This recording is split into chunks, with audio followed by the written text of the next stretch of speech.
September 26, 2018 is a day I'll never forget. That was, of course, the day that Jeff announced that Canadians would be allowed to audition for Survivor. I knew if I was serious about auditioning, then I'd have to do it right. I'd have to do it my way.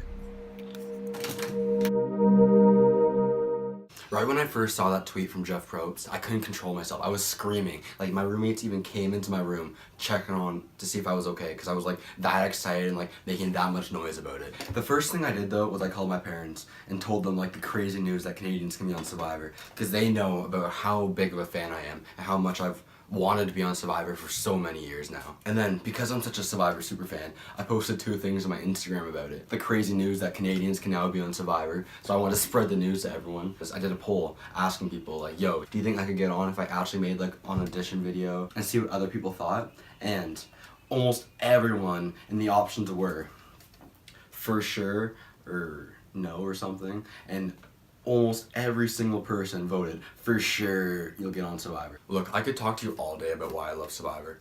The tricky part is telling a compelling story or letting you know in 3 minutes or however long this video is going to be. So I'm not going to talk about why I love Survivor. I'm going to talk to you about how it evolved from a love almost into like an obsession, a crazy obsession. So a couple of years back, I got a pretty bad concussion. Wasn't allowed to watch TV, wasn't allowed to look at screens, wasn't allowed to go outside. This was old concussion protocol when they thought dark room, dark room, dark room, dark room. It was hell. I hated it. My doctors gave me ideas of audiobooks. Wasn't really into that. Books, not really my thing. Survivor was on, and my parents were strict about it. They're like, no, you're not watching it tonight. You're not allowed looking at screens. You gotta heal from this concussion. So I was really upset because I wanted to watch. So what I did was I bought Heroes vs. Villains, and I just listened to it. Literally over and over. I can quote here the whole season of Heroes vs. Villains. That's how many times I've watched that season. It's crazy. Then even afterwards, once my concussion healed and I was able to watch Survivor again, of course you already know, I went back and that whole season that I kind of missed for my concussion, I watched it all in a couple days actually. It was pretty crazy. It was more than that. I wanted to continue to listen to Survivor. Because I wanted to like, it was always on my mind and I just wanted to keep going with it. So RHAP, Rob has a podcast. I listened to all his podcasts on it. I listened to Survivor this, Survivor that, because sure, my family likes Survivor. I got a few of my friends into Survivor. They don't have as much oomph as it as I do. Like, they don't seek out stuff about Survivor. Like, I don't have anyone to talk to about like the crazy details about this and that. And so I'm obsessed. I got some of my friends into Survivor after it had been on for years and years and years. They text me every once in a while and like, yo, what season should I go back to watch now? What should I do now? And I'm like, okay, what do you want to watch? Like, what are you into watching right now? Like, do you want like this, that? And I literally pick out a perfect season for them. And they say like, how did you know I would like this season? Crazy Survivor trivia in my head. I have so much useless or interesting Survivor facts I can just pull out at any time, which I guess that's like just a super fan thing, right? I started growing my hair out long. I'm forced to cut it every once in a while because of swimming. I literally grow my hair out long. Like, I used to have short hair my whole childhood. I started growing my hair out long because of Survivor, because like back in the day, all my favorite Survivor players, you know, Ozzy, you know, Malcolm, you know, Joe. I even remember the first episode of Survivor I watched. So one night, I was already in bed. For some reason, I couldn't fall asleep one night, so my parents are downstairs on a Thursday night watching Survivor. I couldn't sleep, so I wander downstairs. I'm like, Mom, Dad, I can't sleep. Help. And they're like, Survivor's on. We're not going to take you back upstairs right away. Come sit on the couch with us and fall asleep if you want, or you can watch, whatever. And it was Panama, Exile Island, the episode where Shane won the reward challenge and got to take his son to the hotel. Don't ask me how I remember that, or how I know that was the first episode I watched, but I don't know, I just thought it was such a cool idea, people on an island, you know, doing challenges. Ever since then, I went back, I watched every single season. I've rewatched every single season a couple of times. Every once in a while, I'll go back and rewatch old seasons. I've seen every season at least twice, an unhealthy amount of times, but I love it. Just a little bit of backstory so you get to know me a little bit, you know, because I know so much about you guys, but you gotta know a little bit about me. I grew up in a small town of Georgetown, Ontario. When I was around 10 years old, I got my cottage. It's my favorite place in the world. Spend almost all my summers up there. It's the best. Wakeboarding, late night campfires, water skiing, just being outside all day, throwing a frisbee, throwing a football, barbecuing, boating, fishing. I can be out there by the campfire all night long. I love it. The only jobs I've ever had is just farming. It's a lot of hard work, but I love it. Just being outside all day, throwing around hay bales, sweating, drinking a lot of water.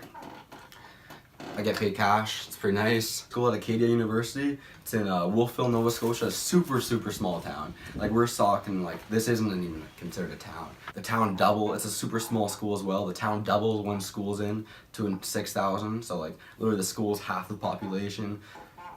But I've been swimming for the past 10 years. And I'm also on the varsity swim team here at Acadia.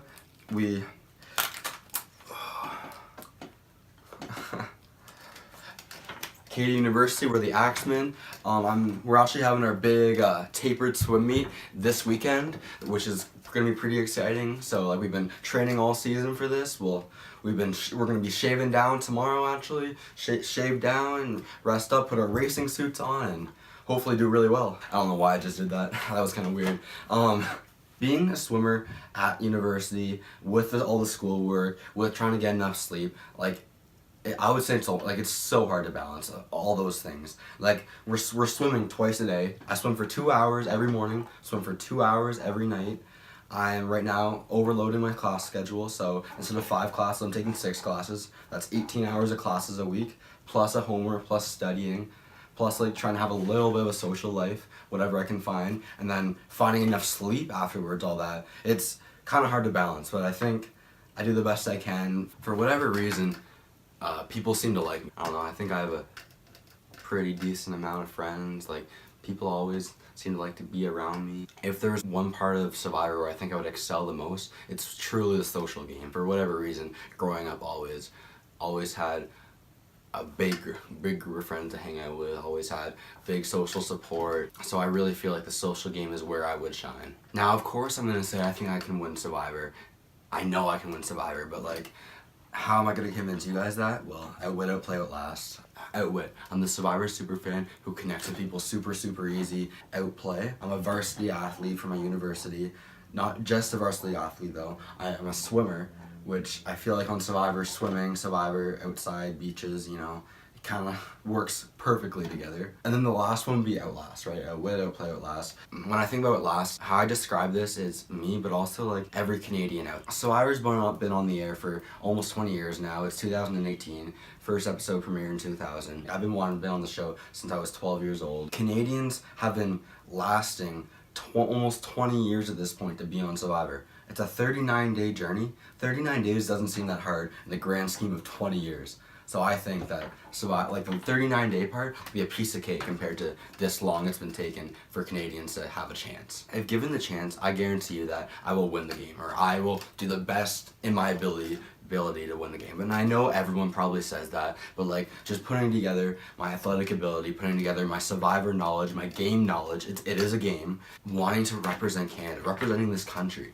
I think I have a very good possibility of going far and putting on a good show. Whatever happens, this is a huge moment in Survivor history. And if I'm not one of the Canadians that you choose to put on the show, then you already know I'm going to be rooting for those Canadians day in and day out to go as far as you can. Because I guarantee you, whatever Canadians you do pick to be on Survivor, they're not going to let you down. We have wanted this for so long, and I'm just super excited for the next couple of seasons of Survivor and see what happens next. I hope to hear back from you guys soon.